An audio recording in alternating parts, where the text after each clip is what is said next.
കിട്ടി, അത് ഇന്റർവ്യൂവിന് കിട്ടിയില്ല, അതുകൊണ്ട് എഴുതുമായിരുന്നു പിന്നെ.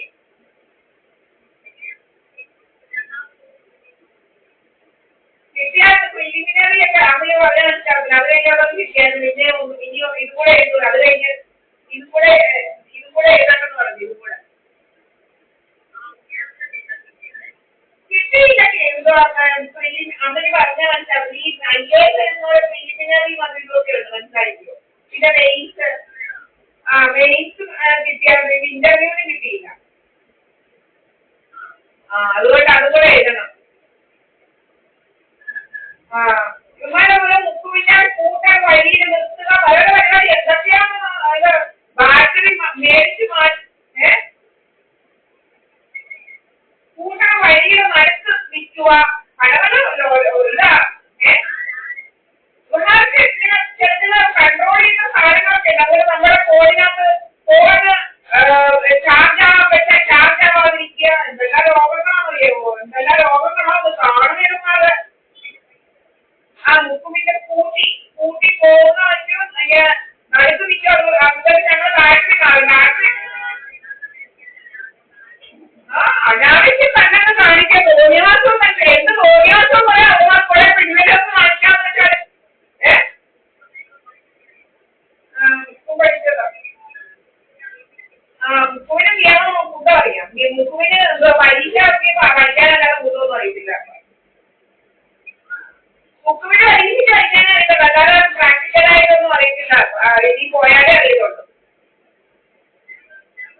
എനിക്കറിയാം എന്തുവാ, എനിക്കറിയാതിരിക്കാനെന്തുവാ. അങ്ങനെ കൊടുത്തല്ലോ.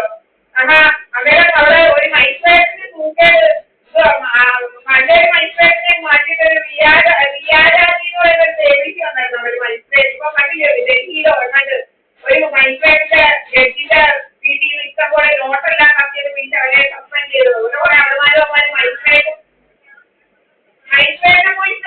കുറെ അതുപോലെ ക്രിമിനലുകൾ കയറി ഇരിക്കല്ലോ.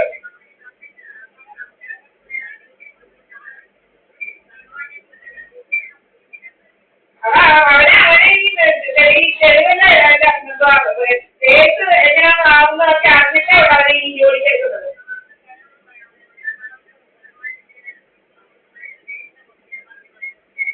എന്താ വക്കീലന്മാർക്ക്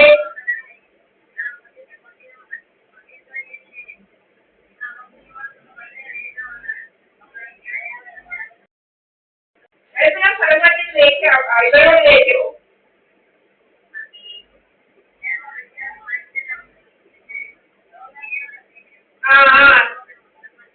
അതുപോലെ ജഡ്ജിമാരും അതുപോലെ അമേരിക്കയിൽ അവിടെ ഇരുന്നത് അതുപോലെ എറണാകുളത്ത് ഞാൻ ഒരു ജഡ്ജിനെ കാണാൻ പോയതാ. അങ്ങനെയുള്ള പേര് ദേവൻചാണ്ടെന്ന്. അവനെന്നെ കാണാതെ പാതിരാത്രിക്ക് 9 മണി 8 മണി 8 ആയിരുന്നു. അവരുടെ വീട്ടിന്റെ മുന്നത്തിൽ ഞങ്ങൾ നിന്നിട്ടാണ് ഞങ്ങളെ കാണാതെ പെൺപിള്ളകളെ വീട്ടുവാൻ അവര് ഞങ്ങൾ പറഞ്ഞു വെച്ചു. അത് ചന്ദ്രമോഹൻ ദാസ് എന്ന് പറയുന്ന അവന്റെ രോഗമൊക്കെയാണ്. അവനും കൂടെ കുടിക്കാനുള്ള രോഗമാണ്. അല്ലാതെ അവരെ കണ്ടിരുന്ന ഞാൻ പറഞ്ഞേനെ. അല്ലെ ഞാൻ അവനെ കണ്ടിരുന്നേ പറഞ്ഞു. ഇപ്പം ജഡ്ജൊക്കെ ഇല്ലേ, കൈക്കൂലി വാങ്ങിച്ച് കുറെ അവന്മാരെല്ലാം ഇരിക്കല്ലേ, കുട്ടിയാന്ന് പറഞ്ഞത് കൈക്കൂലിയും ജോലിയും എല്ലാം വാങ്ങിച്ച് വെച്ചോണ്ട് ഇരിക്കല്ലേ അവന്മാരെല്ലാം, കള്ളന്മാര് കുറെ കള്ളന്മാര്.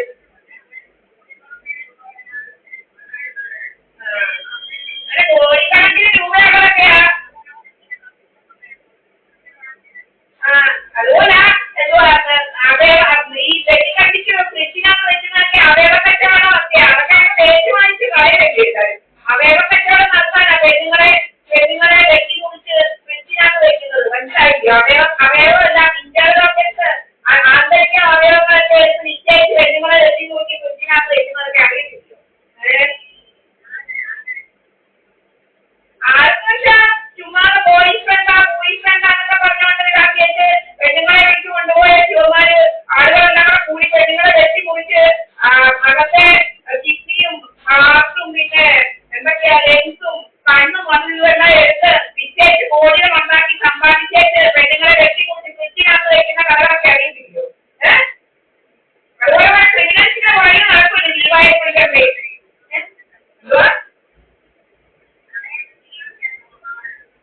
അതെ, ഇലത്തൂരൊക്കെ അറിയില്ലേ നടന്നത്. ഇലത്തൂര് നടന്നൊക്കെയാണ് അതിന്റെ ഗവൺമെന്റ് എല്ലാം കൂടിയെല്ലാം തേച്ച് മാറ്റി കളയല്ലേ. ഇലത്തൂര്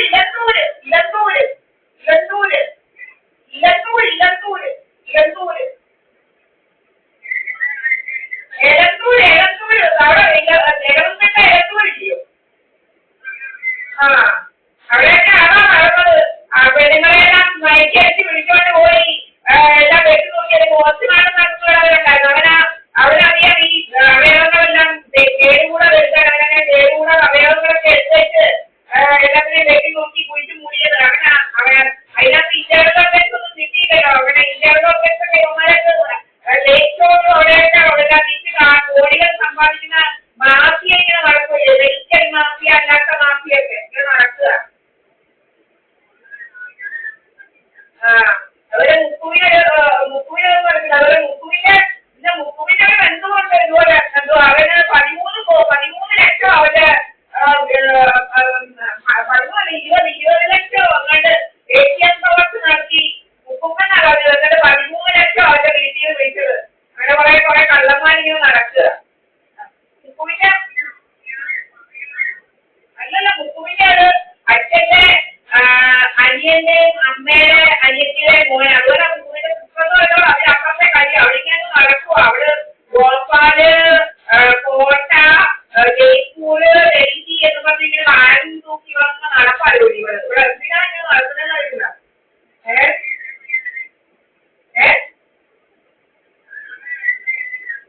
എനിക്ക് എന്ന് വെച്ചാൽ ഇങ്ങനെയുള്ള വല്ല കെമിക്കലോടൊക്കെ ഇങ്ങനെ ആളുകൾക്ക് ആക്ടിങ് പോയിസൺ പലതൊക്കെ വെള്ളത്തിൽ കലക്കി കൊടുക്കാനും അങ്ങനെ ഇതിനൊക്കെ ആയിട്ടുള്ള കാര്യങ്ങളെല്ലാം കൊണ്ട് മറുപടിയൊക്കെയായി നടക്കുമായിട്ടുള്ളത്.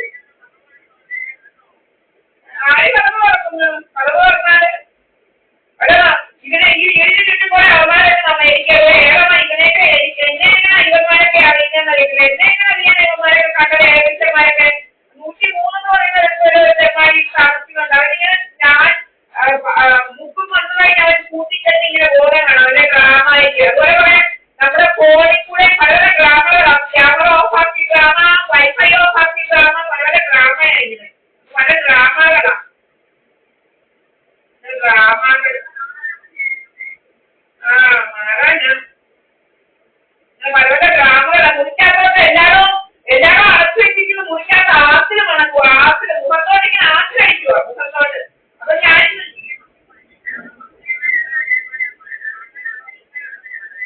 എങ്ങനെയുള്ളതോ കൂലി വേലയൊന്നും ഇല്ലാതെ ഇരിക്കുന്ന പോലെ ലേഡിമാരും അങ്ങനെ ഉള്ള കമ്മ്യൂണിറ്റി നമ്മളെ നോക്കി നമ്മുടെ ക്യാമറയ്ക്കകത്ത് നോക്കി നമ്മളെന്താ ചെയ്യുന്നതെന്നും നമ്മളുടെ വർത്തമാനങ്ങളും എല്ലാം കേട്ടോണ്ടിരിക്കുന്ന കുറെ ആളുകൾ ഇങ്ങനെ ഉണ്ടെന്നുള്ളത് ഗൂഗിളിനകത്തും എല്ലാം ഉണ്ട്. അവന്മാര് അങ്ങനെയൊന്നും പോരുന്നില്ല. എന്തായാലും പോരാണ്. ഇവിടെ ഞാൻ മുക്കുവിന്റെ കൂടെ നിൽക്കുന്നത്. മുക്കുവിന്റെ കൂടെ നിൽക്കുന്നത് തീരെ പിടിക്കുന്നില്ല. ഗ്യാസാണെന്ന് അറിയത്തില്ല. തോക്കെടുക്കാൻ അത് മുക്കുവിന്റെ കൂടെ തന്നെയാണ് ഇരിക്കുന്നത്. എന്താ വരുമെന്ന് എനിക്കും അറിയണം. അതുകൊണ്ട് എന്താ വരുമെന്ന് എന്താ ഏകന്മാരെ എടുക്കുമെന്ന് എനിക്കും അറിയണം. ഒന്നാരെന്താ എടുക്കുമെന്ന് എനിക്കും അറിയണ്ടായോ. ഇത്രയൊക്കെ ഇത്രയൊക്കെ ഇവിടെ അവിടെ